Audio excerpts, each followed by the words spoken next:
na yung inaantay po natin na yung AIX bill, yung Assistance for Individual in Crisis Situation, na dapat po sana ay ma-ratify natin ngayong hapon, ay hindi po muna matutuloy.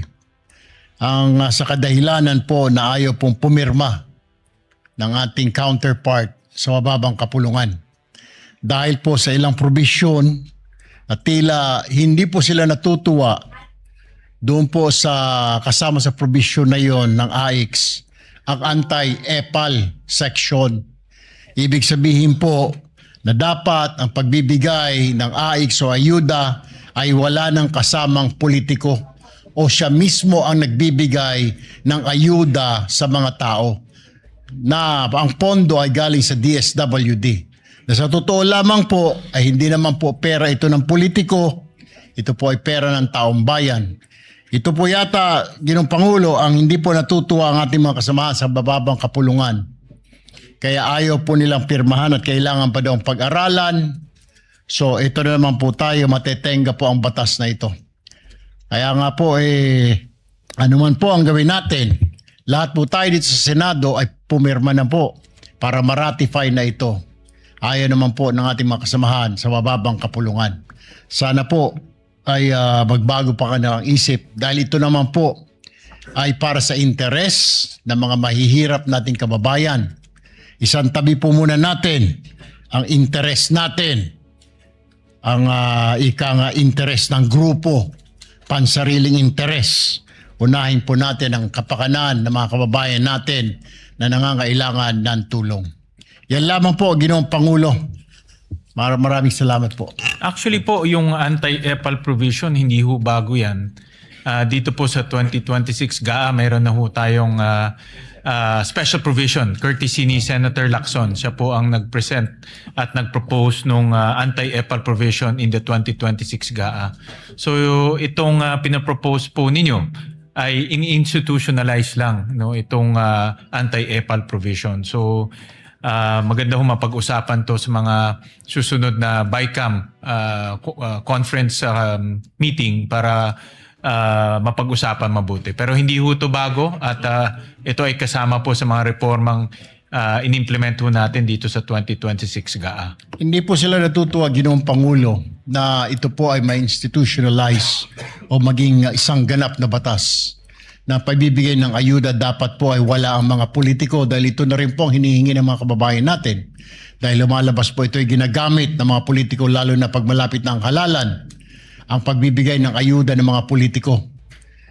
Subalit, ayaw po ng ilang mga kasamahan po natin sa mababang kapulungan.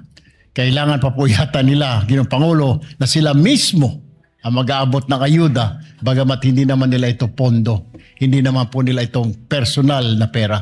Kaya doon po sa dalawang mambabatas po natin sa mababang kapulungan, sana po mapag-isipan ho ninyo sa mga darating na araw na hindi po ninyo pera, yung pamimigay na yan, pera po ng taong bayan, dapat po ang DSWD lamang ang mamigay niyan at hindi kayo ang dapat nagbibigay dyan.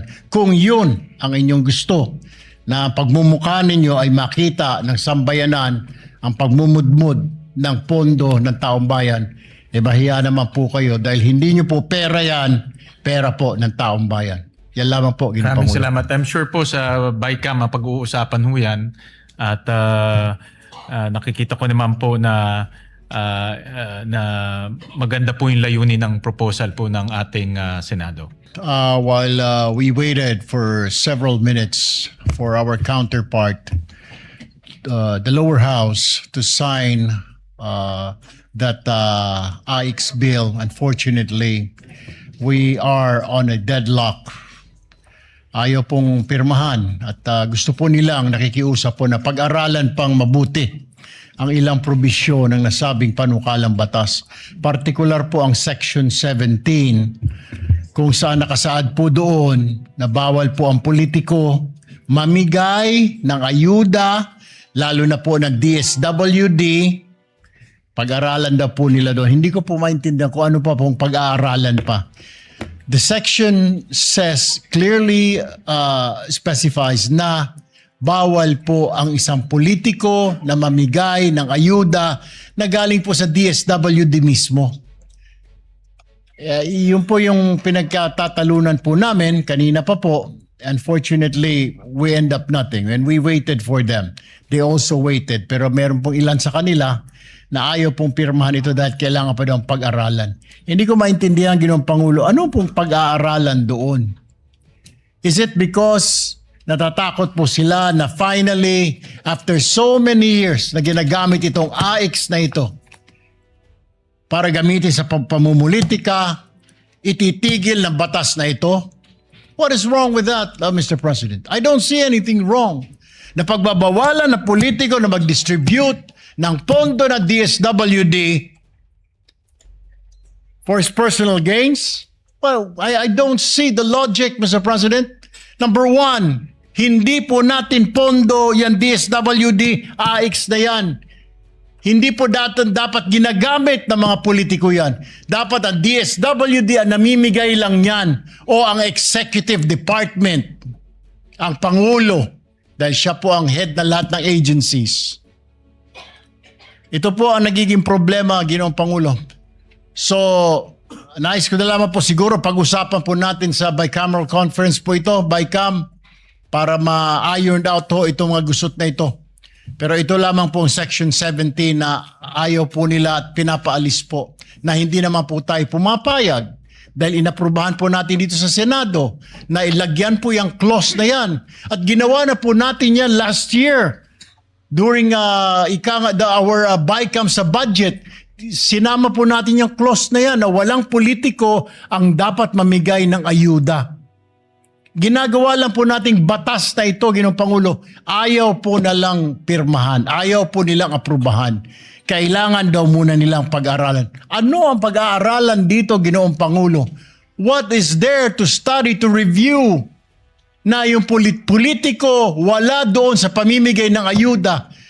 Dahil mapopoliticize na naman, magagamit na naman sa eleksyon, sasabihin na naman ng taong bayan, political patronage para ikaw ay sunod-sunuran sa politiko na yan. Kung hindi mo iboto yung politiko na yan, kung hindi ka bobo, hindi ka makakatanggap ng ayuda sa politiko na yan. Matagal na po kasing ginagamit yan eh. Matagal na, Mr. President. It has long been a practice. Ako ay naririnig ko na ho yan na laging ginagamit po yung AIX na yan sa pamumudmod sa mga kababayan natin, ang kapalit po ng kanilang boto. We are trying to stop that tradition or whatever you want to call it, trying to stop that practice na wag nang magamit ang AIX ng mga politiko. Bagkos dapat ibigay na lang sa mahihirap, Mr. President.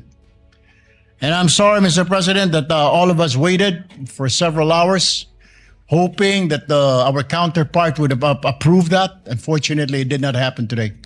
That's all, Mr. President. Thank you, Mr. President. And mas tama ho kayo, Senator Erwin, na mas magandang pag-usapan to sa BICAM, no? Para face-to-face BICAM, para makita natin kung ano yung kanilang mga dahilan. Majority Leader.